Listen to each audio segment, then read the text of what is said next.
হায় আল্লাহ, তারেক জিয়া অর্থাৎ বাংলাদেশের বর্তমান প্রধানমন্ত্রী তারেক রহমানের মান সম্মান শেষ করে দিল আমাদের সকলের পরিচিত ব্যক্তি ভাইরাল শেফুদা।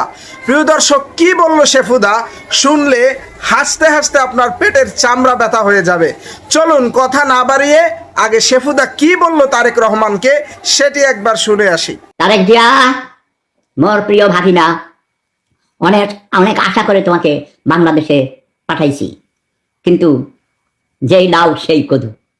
শেখ হাসিনার থেকে তো আরো লক্ষণ খারাপ দেখা যাইতেছে। তুমি তো দেখি পরিবারতন্ত্র, রাজতন্ত্র, ব্রিটিশ রাজ রানীর মতো তোমার মেয়ে যায়, তোমার এক পাশে তোমার সুন্দরী বউ, আরেক পাশে তোমার সুন্দরী তন্নি তোমার মেয়ে, তারপরে তুমি মহারাজা ভাবটাপ। আমার কিন্তু হিংসা লাগতেছে। ওকে মামো, লক্ষণ বেশি ভালো না তোমার। যদি রাষ্ট্র এই স্বাস্থ্যমন্ত্রী কোনো ডাক্তারকে স্বাস্থ্যমন্ত্রী না বানাও, তাহলে তোমার খবর আছে। প্রতিদিন শব্দ বোমা মারবো, প্রতিদিন শব্দ বোমার আঘাতে তোমার কলিজা বিদীর্ণ করে দেবো। ওকে, এবং তাইলে তোমার নামে বদনাম করলে তোমার মেয়ের বিয়ে হবে না। ইয়াস, তোমার মেয়ের বিয়ে হবে না। ঠিক আছে প্রিয় দর্শক, শেফুদা কি বললেন সবই তো শুনলেন। কথাগুলো কিন্তু অনেক বুঝে শুনেই মনে হচ্ছে সে বলেছে, আবার কিছুটা হাস্যরসের মতো করেও বলেছে।